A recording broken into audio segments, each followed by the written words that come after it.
Hello everyone, welcome to Technia TV. I, Jyotsna, Faculty of MBA Department from Technia Institute of Advanced Study. Today I am going to deliver a lecture on the topic Condition and Warranty. First of all, what is condition? A condition is a stipulation essential to the main purpose of the contract, the breach of which gives rise to the right to treat the contract as repudiated. As subsection 8. A condition is referred to as an essential element attached to the subject matter of an agreement which is mentioned by the buyer to the seller and is either expressed or implied while entering into the contract. The buyer can refuse to accept the contract delivered by the seller. In case of non-compliance with the condition mentioned by the seller in the contract, the condition may be express or implied. If while entering into a contract, the buyer mentions in words or writing that the goods are to be delivered to him before a given date, the date is taken as the condition to the contract since the buyer express it. Whereas, if a buyer contracts to buy a red color sari for her wedding, which is to be held on a date mentioned to the seller, then the time is the implied condition for the contract. Even if the buyer doesn't mention the date of delivery but has mentioned the date of the wedding or occasion, it is implied on the part of the seller that the garment is to be delivered before the mentioned date of the wedding. In this case, the seller is bound to deliver the garment before the date of the wedding, as the delivery of the garment after the said date of the wedding is of the no use to the buyer, and the buyer can refuse to accept the same since the condition to the contract is not fulfilled. Warranty. A warranty is a stipulation collateral to the main purpose of the contract, the breach of which give rise to a claim for damages but not to right to reject the goods and treat the contract as repudiated. Subsection 7. A warranty is a stipulation collateral to the main purpose of the contract, the breach of which give rise to a claim for damages but not to right to reject the goods and treat the contract as repudiated. Subsection 9. A warranty is referred to when extra information given with respect to the desired goods or in condition. The warranty is of secondary importance to the contract for its fulfillment. Non-compliance of the seller to the warranty of the contract does not render the contract repudiated, and hence the buyer cannot refuse to buy the goods but can only claim compensation from the buyer. Now, the difference between condition and warranty. Number 1, a condition is of primary importance, whereas in warranty, a condition is of secondary importance.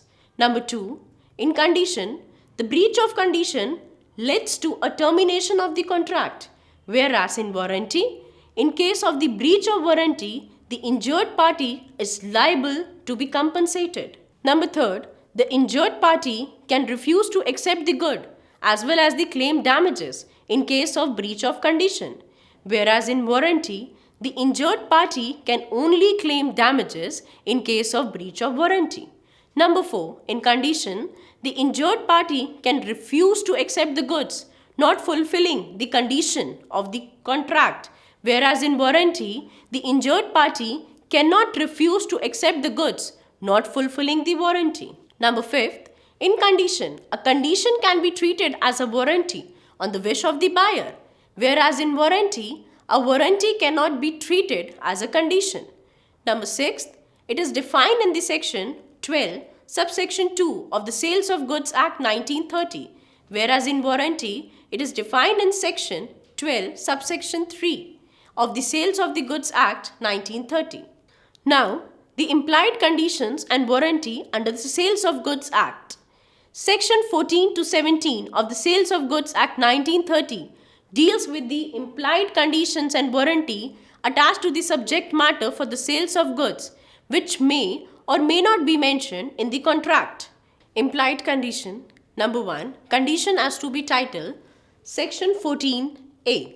Section 14A of the Sales of Goods Acts 1930 explain the implied condition as to title as in the case of sale. He has a right to sell the goods, and that, in the case of any agreement to sell, he will have a right to sell the goods at the time when the property is to pass. This means that the seller has the right to sell a goods only if he is the true owner and holds the title of the goods or is an agent of the title holder. When a good is sold, the implied condition for the goods is its title, that is, the ownership of the goods. If the seller does not own the title of the said goods himself and sell it to the buyer, it is the breach of condition.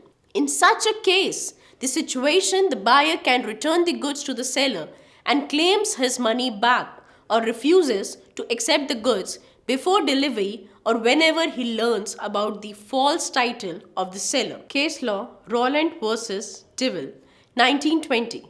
The plaintiff has purchased a car from the defendant and was compelled to return it to the true owner after having used it for a while.